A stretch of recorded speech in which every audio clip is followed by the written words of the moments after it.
يا حامل القرآن قد خصك الرحمن بالفضل والتيجان. اعوذ باللہ من الشیطان الرجیم، بسم اللہ الرحمن الرحیم۔ الحمد للہ رب العالمین والعاقبۃ للمتقین، ثم الصلاۃ والسلام والتحیۃ والاکرام علی سید الانبیاء والمرسلین سیدنا و مولانا ابی القاسم محمد صلی اللہ علیہ وعلی اہل بیتہ الاطیبین الانجبین، لا سیما الامام المبین بقیۃ اللہ فی الارضین، واللعنۃ الدائمۃ الباقیۃ علی اعدائہم اجمعین، اما بعد، فقد قال اللہ الحکیم فی کتابہ المبین، وهو أصدق الصادقين وقوله الحق، ولقد يسرنا القرآن للذکر فهل من مدکر۔ معزز اور محترم ناظرین کرام، ہم لوگ جس گفتگو کو سماعت کر رہے ہیں وہ قرآن مجید سے متعلق ہماری ان ذمہ داریوں سے ریلیٹڈ ہے جن ذمہ داریوں کو ہمارے کاندھے پر قرار دیا گیا ہے۔ سرکار امیر المؤمنین حضرت علی ابن ابی طالب علیہ السلام نے اپنی وصیت میں یہ جملہ فرمایا تھا کہ واللہ واللہ فی القرآن، دیکھو اللہ کے لیے قرآن مجید کا خیال رکھنا۔ ہم سب اسی وصیت امیر المؤمنین کے مد نظر اس پروگرام میں، ان مجلسوں میں اس بات کو سمجھنے کی کوشش کر رہے ہیں کہ قرآن مجید کے لیے ہماری کیا ذمہ داری قرار دی گئی ہے، ہمیں کیسے قرآن مجید سے متعلق اپنی ذمہ داریوں کو پورا کرنا ہے۔ سب سے اہم مسئلہ اور مرحلہ یہی ہوتا ہے، انسان یہی نہیں سمجھ پاتا کہ ہمیں کرنا کیا ہے۔ لہٰذا ہم نے عرض کیا تھا کہ جب کسی شخص کے پاس کوئی پیغام آتا ہے تو 4 ذمہ داریاں اس پر عائد ہوتی ہیں۔ یہی ذمہ داری قرآن مجید کے لیے جو پیغام پروردگار ہے، جو الہی منشور ہے، اس سے متعلق بھی ہماری قرار دی گئی ہیں، کہ جن میں سے پہلی ذمہ داری جو کل ہم نے جس کی گفتگو پیش کیا تھا کہ ہماری ذمہ داری ہے کہ قرآن مجید کا مکمل احترام کریں۔ اس قرآن مجید کے لیے اپنا احترام اختیار کرنا یہ ہم سب کے لیے بے پناہ ضروری تھا۔ آج اس کلام پروردگار سے متعلق ہمیں دوسری ذمہ داری پر عمل کرنا ہے، اور وہ ذمہ داری یہ ہے کہ اس قرآن مجید کی تلاوت کرنا، اس قرآن مجید کو پڑھنا، اس قرآن مجید کے اس حکم پر عمل کرتے ہوئے کہ جو خود قرآن مجید نے فرمایا ہے کہ وَرَتِّلِ الْقُرْآنَ تَرْتِيلًا، اس حکم قرآن کے مطابق اس کتاب پروردگار کو ہمیں پڑھنا ہے، اس کتاب پروردگار کو جتنا زیادہ ممکن ہو اس کی تلاوت کرنا۔ بہت کم ایسی کتابیں ہیں دنیا میں کہ جن کتابوں کے صرف پڑھنے کا بھی ثواب ہے۔ معمولاً جس بھی چیز کو انسان پڑھتا ہے، سمجھے گا اور اس پر عمل کرے گا تو اس کا وضعی اثر ہوتا ہے، اس کا خود عمل کا فائدہ ملتا ہے، پڑھنے کا کوئی فائدہ نہیں ملتا۔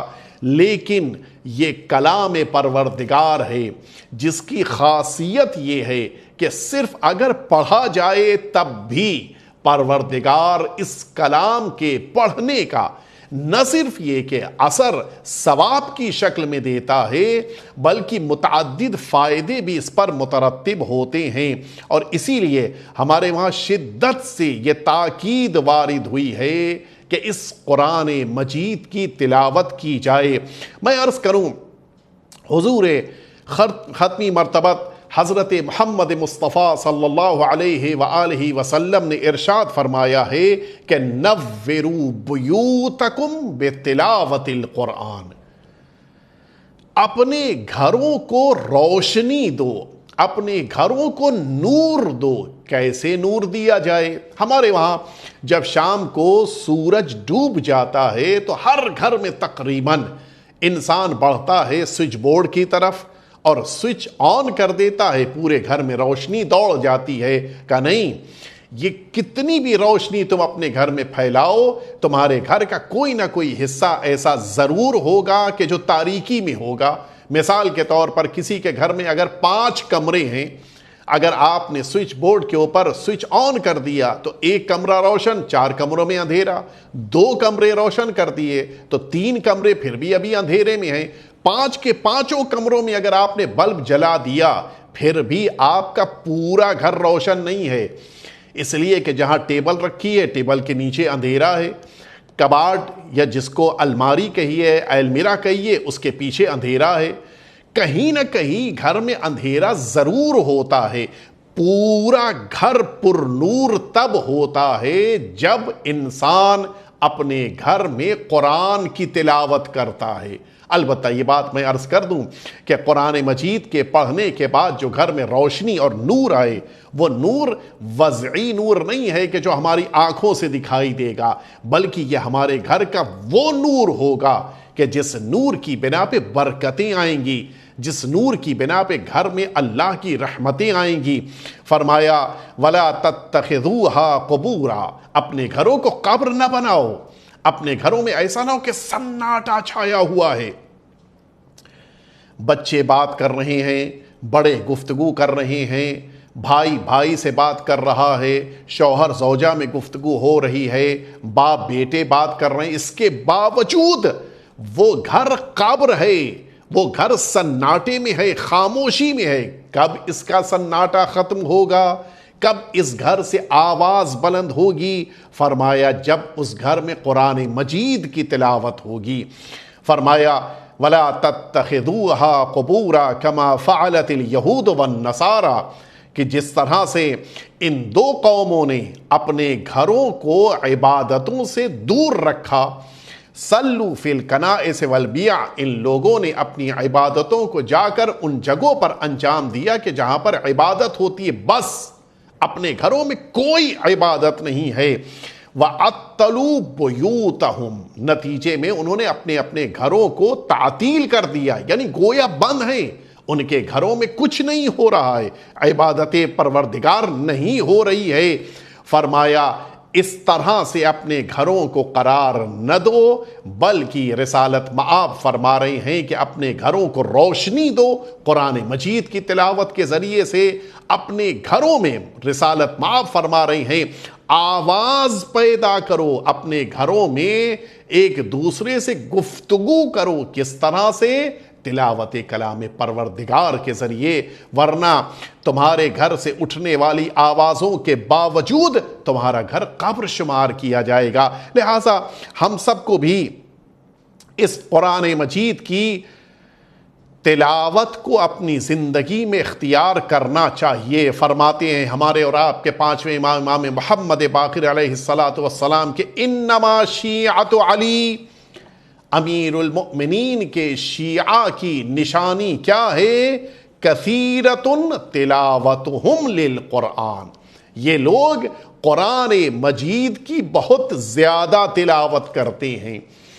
امیر المؤمنین کے شیعوں کی نشانی یہ ہے کہ ان کی زبان پر قرآن مجید کی آیتیں ہوتی ہیں، ان کی گفتگو میں پروردگار کی آیات کا ذکر ہوتا ہے، اور اسی لیے قرآن مجید نے اس آیت شریفہ کو جو سورہ قمر کی میں نے اپنے ناظرین کی خدمت میں کل بھی عرض کیا تھا، جو آج جس کا موقع آیا ہے کہ میں عرض کروں کہ قرآن مجید کہہ رہا ہے وَلَقَدْ يَسَّرْنَا الْقُرْآنَ لِلذِّكْرِ، ہم نے اس قرآن کو نصیحت کے لیے آسان بنا دیا ہے۔ یعنی نصیحت حاصل کرنا ہو تو بہترین طریقہ ہے قرآن کی بارگاہ میں آ جاؤ، قرآن پڑھو، تمہیں خود بخود نصیحت مل جائے گی۔ قرآن مجید کہہ رہا ہے سورہ قمر کی اچھا آپ توجہ فرمائیں، یہ ایک آیت ہے جو پروردگار نے اس ایک سورے میں 4 بار ذکر فرمائی۔ سورہ قمر میں اس آیت کو 4 بار پروردگار عالم نے بیان فرمایا ہے۔ سورہ قمر کی 17ویں آیت، پھر اس کے بعد آگے بڑھ کے 22ویں آیت میں پھر یہی فرمایا، پھر 32ویں آیت شریفہ میں پھر یہی اللہ نے فرمایا، پھر جب 40 نمبر کی آیت آئی تو پھر پروردگار نے یہی فرمایا کہ ہم نے قرآن مجید کو نصیحت کے لیے آسان کر دیا ہے۔ کون ہے نصیحت کو قبول کرنے والا؟ یعنی اس کے معنی ہے قرآن 2 چیزیں، ایک یہ کہ قرآن نصیحت پیش کر رہا ہے، دوسرے نصیحت کو کون قبول کر رہا ہے۔ یہ دونوں چیزیں اہمیت رکھتی ہیں، اور قرآن اس بات کا آرزو مند ہے کہ ہم سب قرآن مجید سے نصیحتوں کو حاصل کریں، ہم سب اس قرآن مجید کو اپنی زندگیوں میں اتاریں، ہم سب اس قرآن مجید کے ذریعے سے اپنے گھروں کے اندر بہترین ماحول پیدا کر سکیں۔ میں عرض کروں آپ کی خدمت میں، فرمایا ہمارے اور آپ کے آقا اور مولا چھٹے امام جعفر صادق علیہ السلام نے کہ ان فی البیت الذی یقرأ فیہ القرآن ویذکر فیہ اسم اللہ، وہ گھر کہ جس میں اللہ کا نام لیا جاتا ہے، جس میں اللہ کے قرآن کی آیتیں پڑھی جاتی ہیں، پروردگار اس گھر کو 4 چیزیں عطا کرتا ہے۔ پڑھنے والے کو تو ثواب ملے گا، ساتھ میں یہ 4 چیزیں بھی پروردگار عطا فرماتا ہے۔ اے میرے مولا آقا فرمائیے کہ وہ 4 چیزیں کیا ملنے والی ہیں۔ ایک وہ پہلی چیز ہے کہ جس کا مطالبہ تقریباً سارے مؤمنین، جس موقع پر عالم دین سے ملاقات ہو جائے، خاص طور سے اگر بزنس مین ہے، کوئی دکان ہے، کوئی تجارت کر رہا ہے، تو یہ خاص طور سے یہ علماء سے ذکر ہوتا ہے کہ مولانا ہمارے گھر میں برکت نہیں ہے، پیسہ آتا ہے کہاں چلا جاتا ہے کچھ خبر نہیں ہوتی، کہاں خرچ ہو گیا معلوم نہیں ہو پاتا ہے، اصل گھر سے جیسے رونق ہی اٹھ گئی ہے، ہر ایک اس بات کا شکوہ کر رہا ہے۔ مولا فرماتے کہ ان فی البیت الذی یقرأ فیہ القرآن تکثر برکتہ، پہلا فائدہ یہ ہوتا ہے کہ پروردگار اس گھر کی برکتوں کو بڑھا دیتا ہے، کثیر کر دیتا ہے۔ برکتیں چاہیے ہیں، برکتوں میں اضافہ چاہیے ہے، رزق کو اپنے گھر میں لے کر آنا ہے، قرآن مجید کو پڑھا جائے۔ قرآن مجید پڑھیے، گھر میں خود بخود برکتیں آتی جائیں گی۔ انسان جس چیز کو دنیا میں تلاش کر رہا ہے وہ چیز قرآن کے پڑھنے پر اللہ عطا کر رہا ہے۔ لوگ سوچتے ہیں کہ اگر ہم فلاں محنت اور کر لیں گے برکت آ جائے گی، برکت محنت سے نہیں آتی ہے، قرآن پڑھنے سے آتی ہے۔ اور اس کے بعد مولا دوسرا جملہ فرماتے ہیں کہ قرآن مجید کے زیادہ سے زیادہ پڑھنے کا عظیم فائدہ کیا ہے؟ ماہ مبارک رمضان ہے، بہت ساری افطار پارٹیز ہر سال ہوتی تھیں کہ جو اس سال نہیں ہو پائیں۔ یہ جو افطار پارٹیز ہوتی تھی مختلف جگہوں کے اوپر، کچھ بڑے بڑے سینٹرز میں ہوتی تھیں، کچھ ایسا ہوتا تھا کہ انسان اپنے گھر میں افطار پارٹی کر رہا ہے۔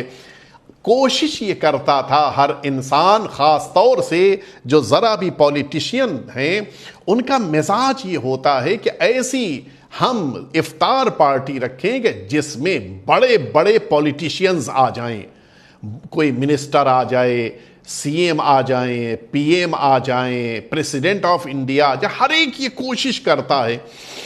ان شخصیتوں کو اپنے اس پروگرام میں بلانے کی کیوں تمنا کرتا ہے انسان؟ صرف ایک وجہ ہے، وجہ یہ ہے کہ جب اتنی بڑی پرسنالٹی ہمارے پروگرام میں آ جائے گی، ہمارے پروگرام کا اسٹیٹس بھی بڑھ جائے گا اور لوگوں کی نگاہ میں ہماری وقعت بڑھ جائے گی۔ اس لیے انسان اپنے پروگرامز میں افطار پارٹی رکھی ہے، بچے کا منڈن کا پروگرام رکھا ہے، بیٹے کی شادی کا پروگرام ہے، بیٹی کا مثلاً شادی کا پروگرام ہے۔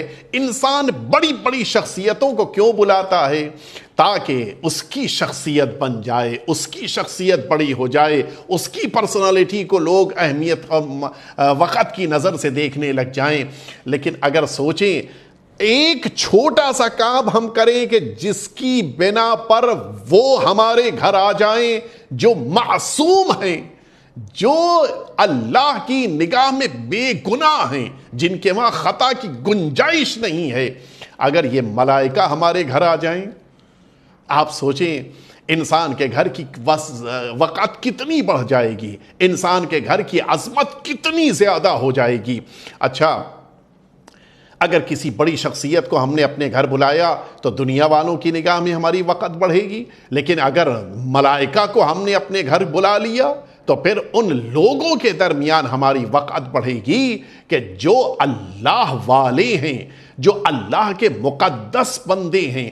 لہٰذا اپنے گھر میں اگر ہم چاہتے ہیں کہ ملائکہ حاضر ہو جائیں، مولا فرماتے ہیں کہ اس قرآن مجید کے پڑھنے کا دوسرا عظیم فائدہ یہ ہے کہ وَتَحْضُرُهُ الْمَلَائِكَةُ، اس گھر میں ملائکہ آ جاتے ہیں، یعنی اس کے معنی ہے کہ خود بخود گھر والوں کی عظمت میں اضافہ ہو گیا۔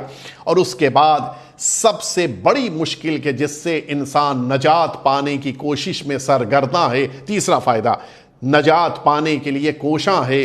کبھی انسان اس لیے پریشان ہمارے بچے ہماری بات نہیں سنتے ہیں، کبھی اس لیے پریشان نہ جانے کیا کیا ہمارے بچے اپنے پروگرامز میں بزی رہتے ہیں، ہمیں کچھ خبر نہیں ہے کس طرح سے شیطان انہیں جکڑے ہوئے ہے، کس طرح سے وہ شیطان کے قبضے میں چلے گئے ہیں۔ جیسے جیسے عمر بڑھ رہی ہے ویسے ویسے ہماری باتوں کا انکار کریں، یہ ہر اکثر والدین پریشان رہتے ہیں۔ مولا فرماتے ہیں کہ اگر چاہتے ہو کہ تمہارے گھروں سے شیطان باہر نکل جائے، ہر انسان یہ کوشش کرتا ہے کہ خراب افراد کو اپنے پروگرام میں نہ آنے دے۔ بہت سے ایسے افراد ہیں کہ جو بڑے فنکشنز ایسی جگہ پہ رکھتے ہیں کہ جن جگہوں پر وہ لوگ نہ آ پائیں کہ جو ذرا معاشرے میں خراب سمجھے جاتے ہیں، بھائی سمجھے جاتے ہیں، برے سمجھے جاتے ہیں، وہ نہ شرکت کر پائیں۔ ان سے کیسے بچا جائے؟ اگر ہم ایک پروگرام ایسی جگہ پہ رکھیں گے کہ جہاں پہ چاروں طرف خراب لوگ رہتے ہیں تو نتیجہ یہ ہوگا کہ پروگرام میں اچھے لوگ بعد میں آئیں گے، خراب پہلے آ جائیں گے۔ لہٰذا انسان کوشش کر کے ایسی جگہ لے جاتا ہے اپنا پروگرام کہ جہاں پر یہ خراب قسم کے افراد نہ پہنچ پائیں۔ کہا اگر چاہتے ہو کہ خراب قسم کے شیطان جو سمجھے جاتے ہیں وہ تمہارے گھر سے دور ہو جائیں تو ایک راستہ ہے۔ وہ راستہ کیا ہے؟ تَحْجُرُهُ الشَّيَاطِينُ، جس گھر میں قرآن مجید کی تلاوت کی جاتی ہے شیطان خود بخود باہر چلا جاتا ہے۔ اب نتیجہ یہ ہے جس گھر میں شیطان نہیں ہوگا وہاں پہ رحمان ہی رحمان، جہاں پر شیطان نہیں ہوگا وہاں پہ اللہ کی رحمتیں ہوں گی، جہاں پر شیطان نہیں ہوگا وہاں پر اللہ کے نیک بندے موجود ہوں گے، جہاں پر شیطان نہیں ہوگا وہاں ماں باپ کی باتوں کا انکار نہیں ہوگا، ماں باپ کی عدم اطاعت نہیں ہوگی، اس گھر میں جھگڑے نہیں ہوں گے، اس گھر میں اختلافات نہیں ہوں گے، اس گھر میں مشکلات کیوں نہیں آئیں گی؟ کہا اس لیے کہ یہ سب آ رہی تھی شیطان کی بنا پہ۔ قرآن پڑھا ہے، شیطان باہر ہو گیا، اپنے ساتھ مشکلات بھی لے کے چلا گیا، گھر میں سکون ہی سکون ہے۔ قرآن مجید کے پڑھنے کا تیسرا عظیم فائدہ یہ ہے۔ مولا اور کیا فائدہ ہے؟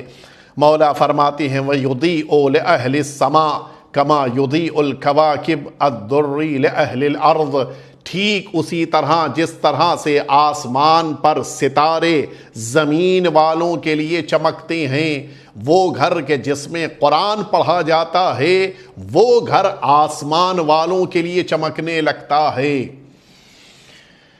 آج کے دور میں تو پھر بھی انسان اپنے گھروں میں روشنی کرنے کے لیے الیکٹرکسٹی کو استعمال کرتا ہے۔ گزشتہ زمانے میں انسان دیا جلاتا تھا، موم بتی، شمع، کینڈل روشن کرتا تھا، انسان نہ جانے کیسے کیسے ذرائع استعمال کرتا تھا۔ سب سے زیادہ روشن زمانہ آج کا ہے۔ سب سے زیادہ ہمارے گھروں میں اگر روشنی ہے تو آج کے دور میں ہے۔ آج آپ اپنے گھروں میں ایک سے ایک LED لگا لیجئے، آپ اپنے گھر میں ٹیوب لائٹ لگا لیجئے، بلب استعمال کر لیجئے، ہیلوجن لگا لیجئے، نہ جانے کیا کیا طریقے ہیں۔ لیکن اس کے باوجود اگر کوئی شخص اسپیس میں موجود ہو اور آپ کے گھر کی طرف نظر ڈالے تو آپ کا گھر اسے دکھائی نہیں دے گا، جبکہ آسمان کی بلندی موجودہ اسپیس سے بھی اونچی ہے اور اس سے بھی اوپر ہے۔ تو جب اسپیس والوں کو ہمارے گھر کی اتنی زیادہ روشنی نہیں دکھائی دے رہی ہے تو کیا آسمان والوں کو دکھائی دے گی؟ یقیناً نہیں دکھائی دے گی۔ مجھے یاد ہے کہ جس موقع کے اوپر یہی انسان گیا تھا اس بلندی کے اوپر، اور جب اس زمانے کے ہندوستان کے وزیر اعظم نے شریمتی اندرا گاندھی نے یہ پوچھا تھا کہ تم کو ہندوستان کیسا دکھائی دے رہا ہے، تو وہاں سے یہ آواز دی تھی کہ سارے جہاں سے اچھا ہندوستان ہمارا۔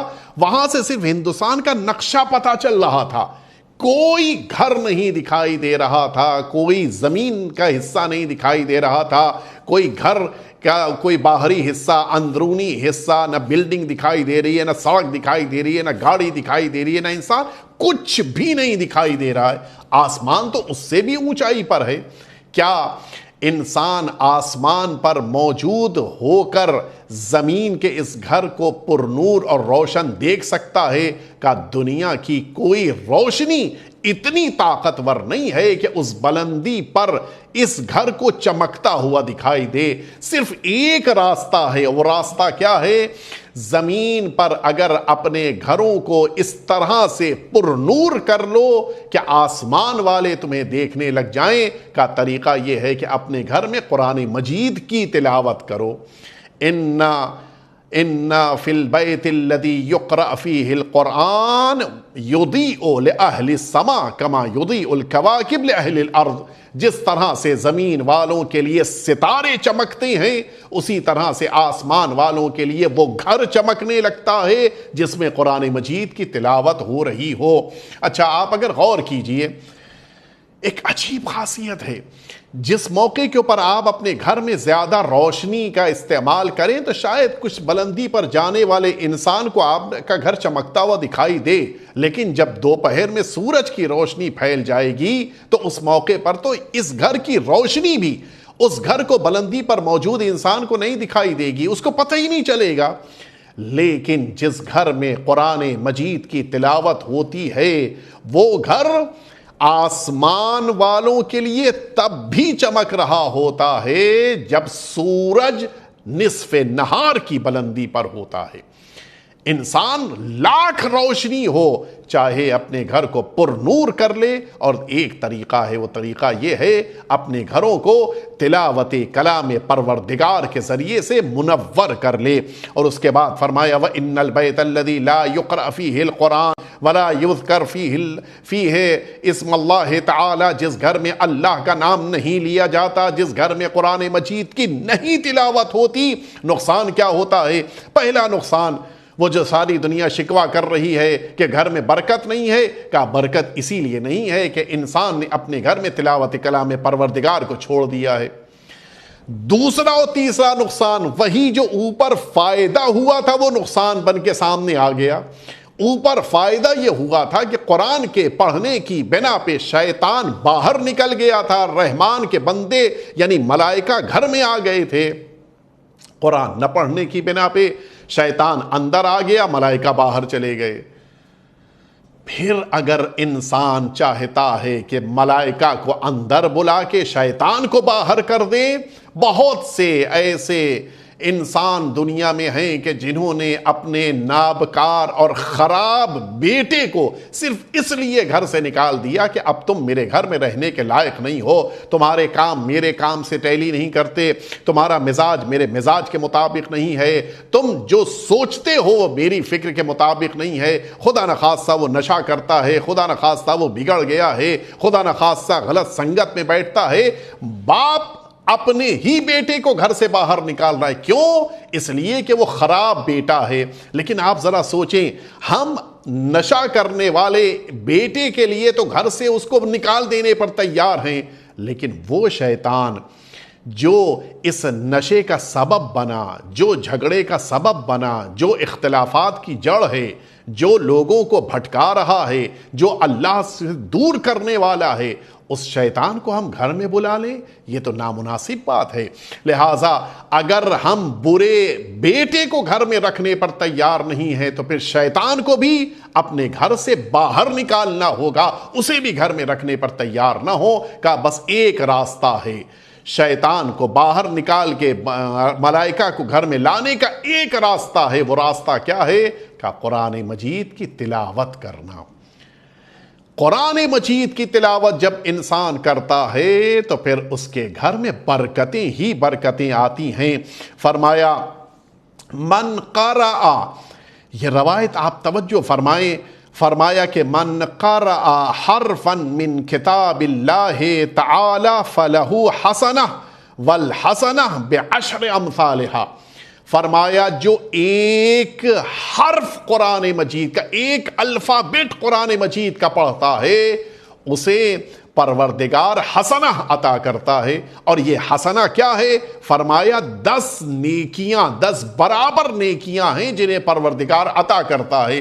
ایک حرف 10 نیکیاں دلا رہا ہے۔ اور اس کے بعد حضور ختمی مرتبت نے اس حدیث میں آخر میں فرمایا لا اقول الف لام میم حرفن، میں یہ نہیں کہہ رہا ہوں کہ قرآن مجید میں آپ نے دیکھا ہوگا سورہ بقرہ کا جب آغاز ہوتا ہے، آغاز یہاں سے ہوتا ہے الف لام میم، حضور اکرم فرماتے کہ الف لام میم مل کر، یہ میں نہیں کہہ رہا ہوں کہ ایک الفابیٹ ہے، بلکہ فرماتے ولیکن الف حرف و لام حرف و میم حرف، بلکہ الف لام میم یہ 3 الفابیٹ ہیں۔ جس نے صرف الف لام میم ہی پڑھ لیا اس کو 30 نیکیوں کا ثواب مل گیا۔ آپ نے توجہ فرمائی؟ کون ہے جو اتنی زیادہ کثرت سے ثواب دینے پر تیار ہے؟ یہ صرف ذات گرامی پروردگار ہے جو اپنی کتاب کی تلاوت کرنے والے کو اتنا بڑا اجر اس سبب عطا کر رہا ہے کہ یہ بندہ اس قرآن مجید کی تلاوت کر رہا ہے۔ فرمایا من تلا فیہ آیۃ من القرآن، یہ اس ماہ مبارک رمضان میں سب سے بڑی برکت یہی ہے کہ جو اس ماہ مبارک رمضان میں من تلا فیہ آیۃ من القرآن کان لہ مثل اجر من ختم القرآن فی غیرہ من الشہور، اس ماہ مبارک رمضان میں ایک آیت کا پڑھ لینے والا انسان اتنا ثواب پاتا ہے جو بقیہ مہینوں میں پورے قرآن کے ختم کرنے کا ثواب ہے۔ اتنا ثواب پروردگار عطا کر رہا ہے۔ اور پھر آپ اگر غور کریں، یہی قرآن مجید ہے کہ جس کو بے پناہ اہمیت اہل بیت اطہار نے صرف اس لیے کہ یہ کلام پروردگار ہے۔ غور کریں آپ، قرآن مجید کو جب ہم پڑھ رہے ہوں، ظاہر ہے انسان ماشاءاللہ سے بہت سارے ایسے افراد ہوتے ہیں جن کی میموری شارپ ہوتی ہے، اور پروردگار کی خاص توفیق بھی ہوتی ہے کہ جن کو پروردگار نے قرآن مجید کے حفظ کر لینے کا موقع اور سعادت عطا کی ہے۔ اب ظاہر ہے کہ جس انسان کو قرآن مجید اس کی پوری میموری میں موجود ہے، وہ تو جہاں سے چاہے جس آیت کو چاہے جب چاہے پڑھ دیتا ہے، لیکن اس انسان کے لیے بھی یہ تاکیداً کہا گیا کہ تم قرآن مجید کو قرآن مجید میں دیکھ کر پڑھو، اس لیے کہ قرآن مجید کو دیکھنے کا بھی اپنا ایک ثواب ہے۔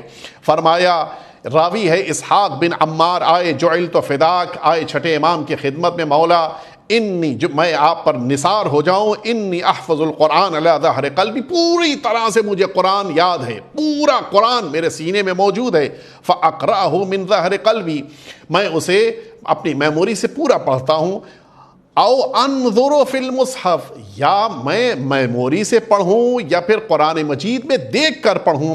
مولا فرماتے لا بل اقرأہ وانظر فی المصحف فہو افضل، اپنی میموری سے نہ پڑھو بلکہ تم قرآن مجید میں دیکھ کر پڑھو، قرآن مجید میں نظر کرو اور پھر نظر کرتے ہوئے آیتیں پڑھو، فہو افضل، یہ بہترین ہے۔ کیوں مولا؟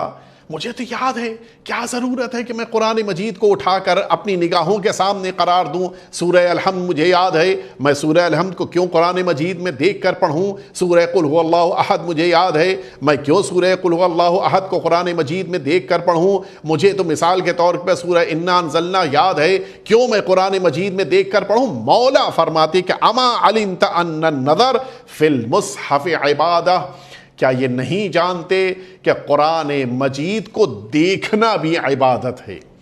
پڑھنا بھی عبادت، دیکھنا بھی عبادت۔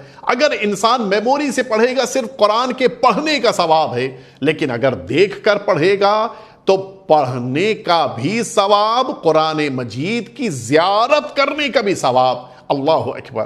پروردگار عالم کتنی اہمیت دے رہا ہے اس قرآن مجید کو۔ فرمایا مولا ہمارے چھٹے امام جعفر صادق علیہ الصلوۃ والسلام نے کہ من قرأ القرآن فی المصحف، جو قرآن مجید میں آیتوں کو دیکھ کر پڑھتا ہے، متع ببصرہ وخفف عن والدیہ وان کان کافرین، پروردگار اس کی آنکھوں کی روشنی کو بڑھا دیتا ہے، اور پروردگار اس کے والدین کو عذاب سے بچا لیتا ہے، کم کر دیتا ہے ان کے عذاب، اگر والدین اس کے کافر بھی ہوں۔ یعنی اس کے معنی ہے اگر ہم چاہتے ہیں کہ اپنے والدین جو مؤمن ہیں ان کو عذاب سے بچا لیں، ان کے درجات کو بلند کر دیں، ان کے لیے نیکیاں لکھ دیں، بہترین طریقہ ہے قرآن مجید کی تلاوت کرنا۔ میں عرض کروں اس قرآن مجید کی تلاوت کا ثواب والدین کو کتنا ملنے والا ہے، تھوڑی سی ہم توجہ فرما لیں، ہمارے ذہن متوجہ ہو جائیں گے کہ یہ قرآن مجید جو واقعاً ہمارے لیے عظیم نعمت ہے، پروردگار صرف اس بنا پر کہ ہم نے اس قرآن مجید کو اپنے بچوں کو سکھا دیا، اس قرآن مجید کے ذریعے سے میدان محشر میں ہمیں بھی مل رہا ہے، والدین کو بھی ملے گا۔ آپ سنیں گے ہمارے اور آپ کے 11ویں امام حسن عسکری علیہ السلام، بڑی اہم روایت ہے، ہمیں اس پر توجہ دینی چاہیے۔ آقا فرماتے ہیں ہمارے 11ویں امام کہ ان القرآن یأتی یوم القیامت بالرجل، انسان کی شکل میں یہ قرآن مجید میدان محشر میں اس انسان کے ساتھ آئے گا جو اس کو پڑھتا تھا۔ اللہ اکبر! اتنا زیادہ گہرا دوست بن جاتا ہے یہ قرآن ان لوگوں کا جو قرآن مجید پڑھتے ہیں، لیکن صرف قرآن مجید کا پڑھنا نہیں، ایک اور شرط ہے جو آخر روایت میں آپ سب کے سامنے آئے گی، بڑی ہی اہم روایت، جیسا میں نے عرض کیا تھا، آپ توجہ فرمائیں۔ یقول لربہ، میدان محشر میں یہ قرآن مجید انسان کی شکل میں اپنے پڑھنے والے کے سامنے حاضر ہوگا اور آواز دے گا، یا رب، اے میرے پروردگار، ہذا، یہ وہ انسان ہے، اظمأت نہارہ واسہرت لیلہ وقویت فی رحمتک طمعہ وفسحت فی رحمتک عملہ فکن عند ظنی فیک وظنہ، آواز دے گا پروردگار، یہ وہ مرد مومن ہے جس نے میرے ساتھ صبح کی ہے، جس نے میرے ساتھ رات گزاری ہے، جس نے میرے ساتھ تیری رحمتوں سے امیدوں کو وابستہ کی، اور تفصیلی روایت، پروردگار صبح و شام میرے ساتھ رہا ہے یہ انسان، آج میں اس کے ساتھ تیرے سامنے آیا ہوں۔ یعنی اس کے معنی کیا ہے؟ دنیا میں انسان قرآن کو ساتھ میں رکھے، میدان محشر میں قرآن اللہ کے سامنے جب حاضر ہوگا تو ہمیں ساتھ میں رکھے گا۔ آپ ذرا سوچیں، جس کے ساتھ قرآن میدان محشر میں آ جائے، اس سے زیادہ کیا کوئی اللہ سے قریب ہو سکتا ہے؟ اور اس کے بعد یقول اللہ تعالی، ہمارے 11ویں امام فرماتے ہیں کہ اس موقع کے اوپر اللہ کی آواز آئے گی، اعطوہ الملک بیمینہ، یہ انسان کہ جس کی سفارش قرآن مجید کر رہا ہے، اس کے داہنے ہاتھ میں ملک عطا کر دو۔ اللہ اکبر! بعض کلمات ہوتے ہیں کہ جن کی فصاحت اور جن کی گہرائی کو عام انسانوں کے لیے سمجھنا، ہم جیسے انسانوں کے لیے سمجھنا بڑا مشکل کام ہوتا ہے۔ آواز قدرت آ رہی ہے، پروردگار اسے ملک عطا کر دو۔ والخلد بشمالہ، آواز آئے گی کہ اس کے داہنے ہاتھ میں ملک اور اس کے بائیں ہاتھ میں جنت دے دو۔ وَأَقْرِنُوهُ بِأَزْوَاجِهِ مِنَ الْحُورِ الْعِينِ، اس کی جو اپنی ازواج ہیں ان کے ساتھ ساتھ حور العین کو بھی جنت میں اس کے ساتھ قرار دو۔ وہ ایک تفصیلی بحث کہ حور العین کو پروردگار عطا کر رہا ہے، یہ کون مخلوق ہے؟ بہترین جنت کی مخلوق پروردگار اس مرد مومن کو عطا کرے گا۔ اس کے بعد آواز آئی وَاكْسُوا وَالِدَيْهِ حُلَّةً، اس جوان کو جس کو پروردگار ملک اور جنت عطا کر رہا ہے، آواز آئے گی اس کے والدین کو وہ لباس عطا کرو کہ جو لباس لا تقوم لها الدنیا بما فیہا، جس لباس کو کبھی دنیا اٹھا نہ سکے، تمام دنیا کی چیزوں سے زیادہ اہمیت رکھتی ہو۔ فَيَنْظُرْ إِلَيْهِمَ الْخَلَائِقُ، تاکہ ان والدین کو سارے مخلوقات دیکھیں۔ فَيُعَظِّمُونَهُمَا، اور یہ سارے مخلوقات ان والدین کو دیکھ کر ان کو عظمت کی نگاہ سے دیکھیں۔ آپ روایت کی لفظیں ملاحظہ فرمائیں، وَيَنْظُرَانْ إِلَىٰ أَنفُسِهِمَا۔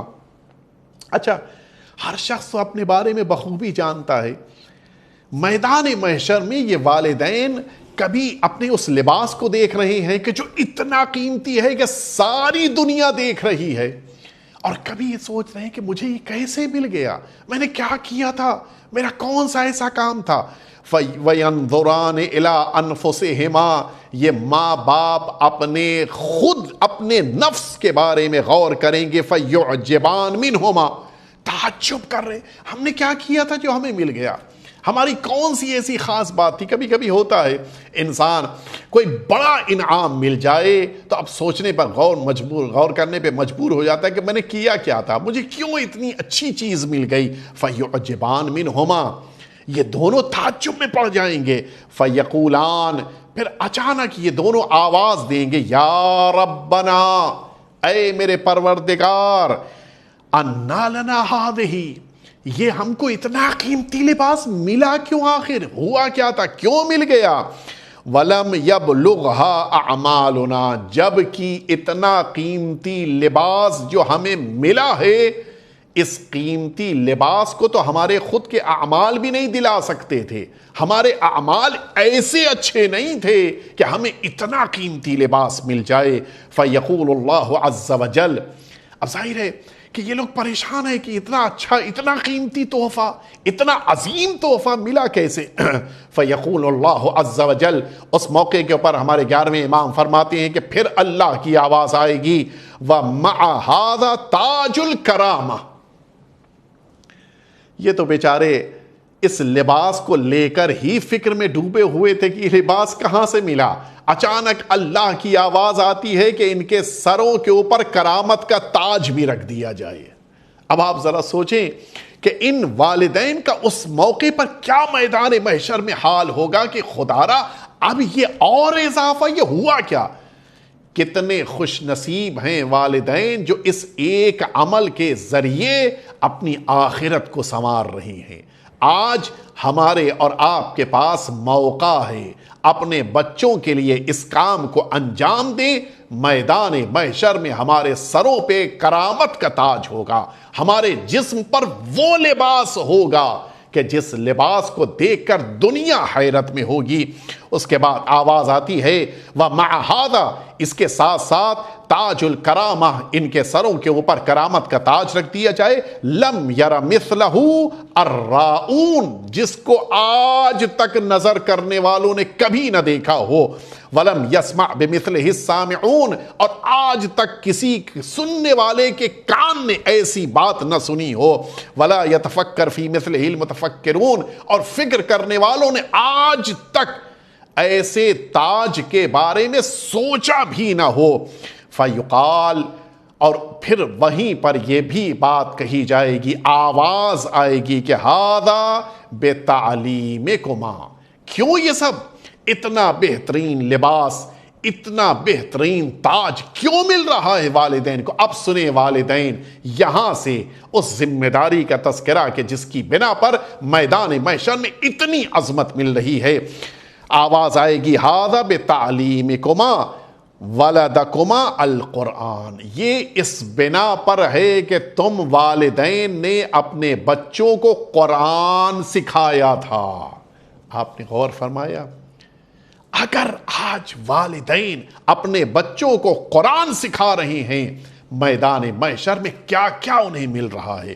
اس کے بعد وَبِتَبْصِيرِكُمَا إِيَّاهُ بِدِينِ الْإِسْلَامِ، اور اس وجہ سے تمہیں اتنی زیادہ عظمت مل رہی ہے کہ تمہیں تاج کرامت مل رہا ہے اور تمہیں بہترین لباس مل رہا ہے۔ وجہ کیا ہے؟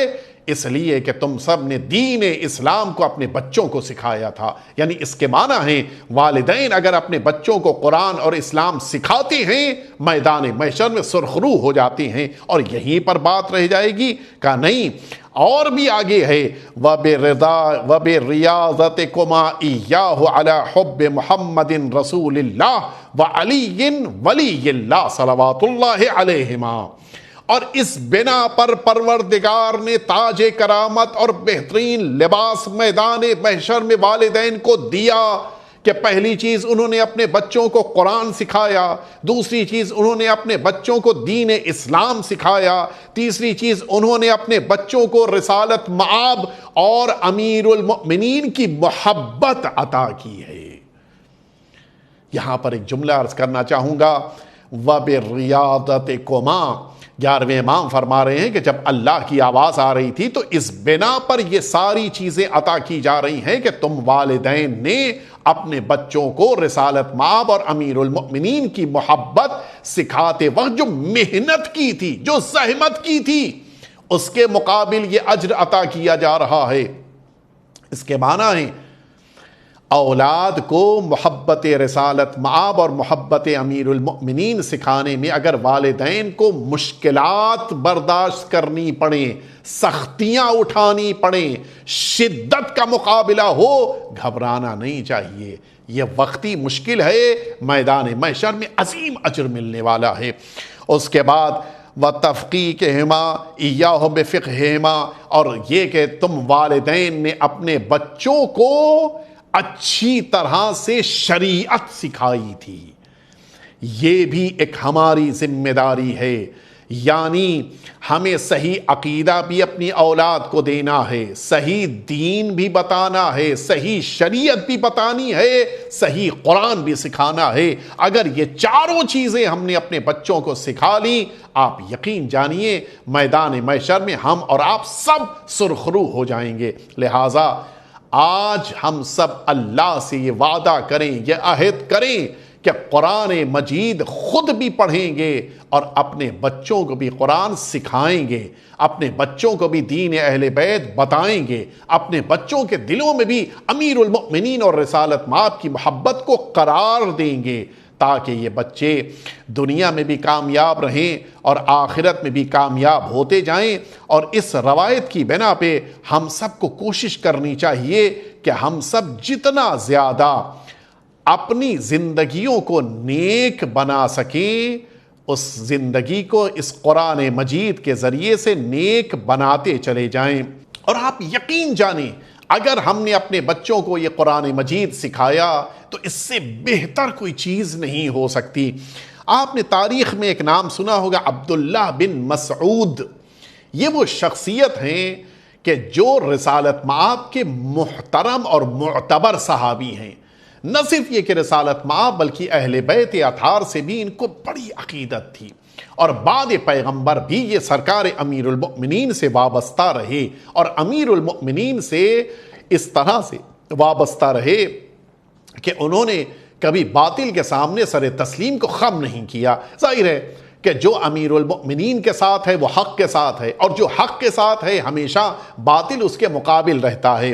عبداللہ بن مسعود کا ایک زمانے میں بادشاہ نے، حاکم نے، جو مملکت اسلامیہ کا ایڈمنسٹریٹر تھا، اس نے ظلم ڈھاتے ہوئے عبداللہ بن مسعود کا سارا مال چھین لیا۔ تاریخ میں تفصیل ہے، میں ظاہر ہے کہ ان تفصیلات کو یہاں پر نہیں پیش کر سکتا، لیکن امیر المؤمنین کی خلافت سے پہلے کا واقعہ ہے۔ سارا مال چھین لیا اور اب مدینہ طیبہ میں جناب عبداللہ بن مسعود کے پاس گھر میں کوئی چیز کھانے تک کے لیے باقی نہیں بچی، حتیٰ پہننے کا لباس بھی نہیں بچا۔ اور پھر اسی پر اکتفا نہیں کی بلکہ عبداللہ بن مسعود کو شدید طور کے اوپر شکنجوں میں رکھا گیا، ان کو زخمی کر دیا گیا، مارا گیا۔ پورے مدینے میں شہرت ہو گئی، کیسا حاکم ہے کہ جو صحابی پیغمبر کا احترام نہیں کر رہا ہے بلکہ صحابی پیغمبر کا مال بھی لوٹا، زخمی بھی کر دیا۔ پورے مدینے میں لوگ برا بھلا کہہ رہے تھے، لہٰذا اب حاکم نے یہ سوچا کہ کچھ ایسا کیا جائے کہ دوبارہ لوگوں کے دل ہماری طرف راغب ہو جائیں۔ کیا کیا جائے؟ مشورہ کیا۔ لوگوں نے کہا کہ عبداللہ بن مسعود بیمار ہو گئے، زخمی ہیں، عیادت کرنے چلے جاؤ، اور پھر تھوڑا بہت جو مال چھینا ہے اس میں سے دے دینا۔ لوگوں کو کیا خبر کہ سارا مال واپس کیا نہیں واپس کیا، لوگ سمجھیں گے کہ معاملہ رفع دفع ہو گیا، صحابی پیغمبر نے معاف کر دیا، بات ختم ہو گئی ہے۔ بڑا اچھا لگا مشورہ۔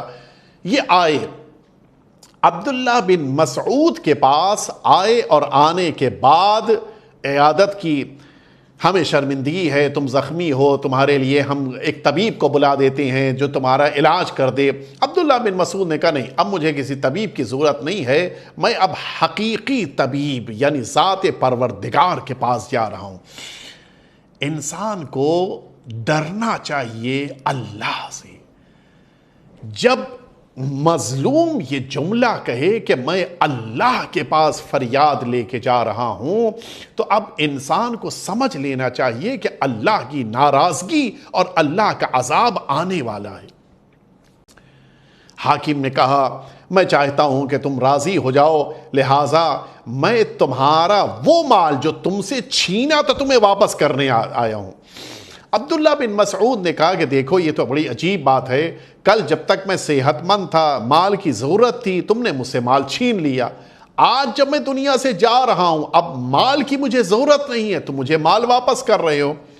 اچھا، حاکم بھی ظاہر ہے کہ اس کو تو شو یہی کرنا ہے کہ میں نے عبداللہ بن مسعود کو راضی کر لیا۔ حاکم نے کہا کہ ٹھیک ہے، تمہیں مال نہیں چاہیے ہے، تمہاری ایک اکیلی اکلوتی بیٹی ہے جو تمہارے بعد اکیلی ہو جائے گی، یتیمہ ہوگی، اس کی کفالت کیسی ہوگی، اس کا خیال کون رکھے گا؟ میں اس کے لیے مال تمہیں ریٹرن کر رہا ہوں کہ تمہارے بعد اسے مل جائے گا۔ عبداللہ بن مسعود کا آپ جواب سنیں گے۔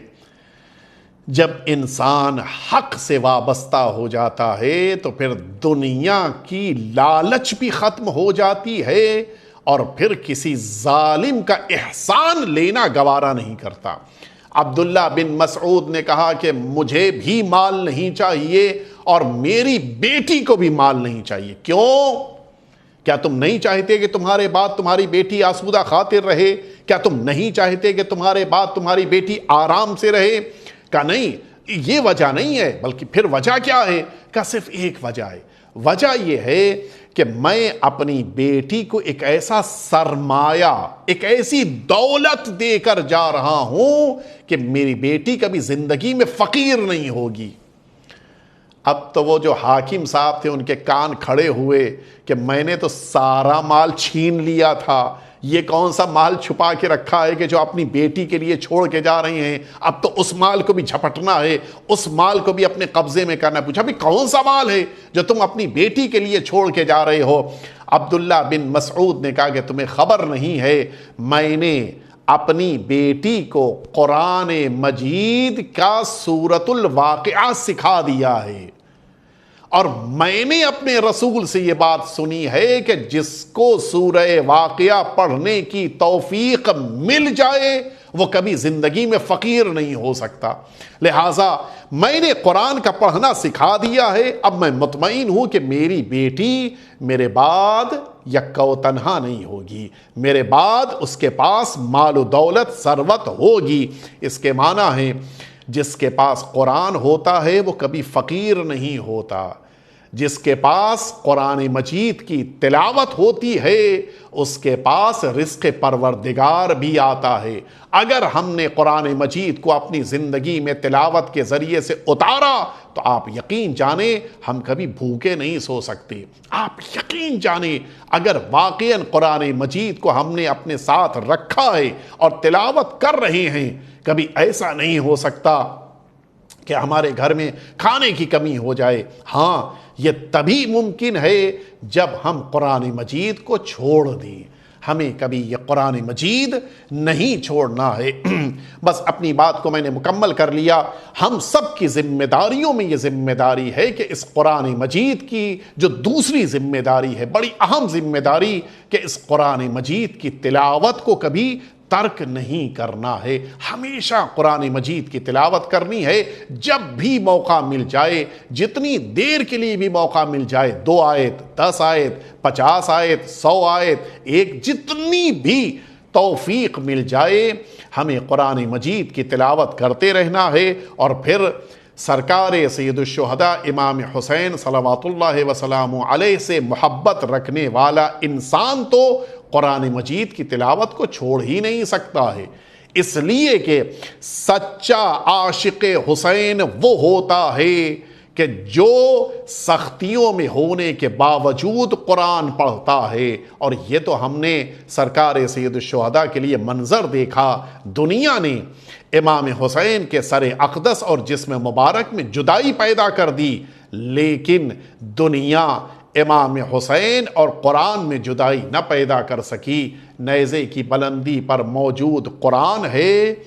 جو نیزے کی بلندی کے اوپر قرآن ناطق ہے، جو قرآن صامت کی تلاوت کر رہا ہے۔ حقیقت یہ ہے، امام حسین نے قرآن مجید کی تلاوت کر کے دنیا کو یہ پیغام دیا کہ دیکھو، مشکلات کا ہجوم ہو، پھر بھی قرآن مجید کو تمہیں ترک نہیں کرنا ہے۔ ہر سچا حسینی قرآن مجید کو اپنے ساتھ قرار دیتا ہے، قرآن مجید کی تلاوت کرتا ہے۔ بس میری گفتگو مکمل ہو گئی۔ حقیقت یہ ہے کہ سرکار سید الشہداء کا سر مبارک اس بلندی پر موجود اس طرح سے تلاوت کر رہا تھا کہ سارا مجمع امام حسین کے سر مبارک کو دیکھ رہا تھا۔ شاید اس کی ایک وجہ یہ رہی ہو کہ جب شام کے بازار میں یہ قافلہ داخل ہوا ہے، امام حسین کا سر مبارک آیتوں کی تلاوت کر رہا تھا۔ ام حسبتم ان اصحاب الکہف والرقیم کانوا من آیاتنا عجبا۔ امام حسین کا سر مبارک قرآن پڑھ رہا تھا اور شام کا سارا مجمع امام حسین کے سر کو دیکھ رہا تھا۔ شاید وجہ یہ ہو کہ اتنی دیر ہی صحیح مجمع کی نامحرموں کی نگاہوں کے سامنے سے سیدانیوں کے چہرے ہٹ جائیں، سیدانیوں کے قافلے گزر جائیں، اور پھر ان سیدانیوں کے پردے کی حفاظت ہو جائے۔ امام حسین کو قرآن پڑھنا بھی اس لیے امام حسین نے قبول کیا تھا تاکہ سیدانیوں کے پردے کی حفاظت کی جا سکے۔ لیکن ہاں، آئیے چلیے میں آپ کو بازار شام سے دربار شام کی طرف لے کر چلوں۔ اب جیسے ہی یہ قافلہ دربار میں داخل ہونے لگا، اچانک ایک بلندی سے آواز آنی شروع ہوئی، ہا ہی زینب بنت علی و فاطمہ۔ دیکھو، اب جو دربار میں داخل ہو رہی ہے وہ علی و فاطمہ کی بیٹی زینب ہے۔ اور یہ وہ لمحہ تھا کہ جب زینب خود کو بقیہ بیویوں کے درمیان چھپا رہی تھیں تاکہ کسی نامحرم کی نظر سیدانی کے اوپر نہ پڑ جائے، جناب زینب علیہ مقام پر نہ پڑ جائے۔ لیکن ہاں، کتنا غم کا موقع رہا ہوگا۔ شاید سید سجاد کے لیے سب سے بڑا امتحان یہی تھا کہ دشمنوں کے مجمع میں یہ بیویاں داخل ہو رہی تھیں، سروں پہ ردائیں نہ تھیں، ہاتھوں میں ہتکڑیاں تھیں، گلے میں رسیاں بندھی ہوئی تھیں۔ ہائے رے مظلومیت سید سجاد! شاید آواز دی ہوگی، بابا آپ نے میدان کربلا میں ایک دفعہ سر کٹایا ہے۔ سید سجاد نے سیدانیوں کے پردے کے مقابل کئی دفعہ سر کو شرم سے جھکا کر یہ اعلان کیا ہے کہ یہ مرحلہ زیادہ سخت اور آزمائش کا مرحلہ ہے۔ وَسَيَعْلَمُ الَّذِينَ ظَلَمُوا أَيَّ مُنْقَلَبٍ يَنْقَلِبُونَ الٰہی بحق الزہرا و ابیہا و بعلہا و بنیہا والسر المستودع فیہا ان تصلی علی محمد و آل محمد۔ پروردگار ہم سب کے آقا اور مولا کے ظہور میں تعجیل فرما، ہم سب کو حضرت کے خدمت گزاروں میں غلاموں میں شمار فرما۔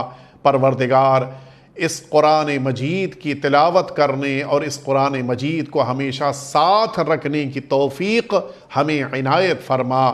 پروردگار میدان محشر میں اہل بیت اطہار اور قرآن کے ساتھ ہمیں محشور فرما، ہم کو اور ہماری نسلوں کو قرآن مجید اور اہل بیت اطہار کے ساتھ قرار فرما۔ وصلی اللہ علی سیدنا محمد و آلہ الطیبین الطاہرین۔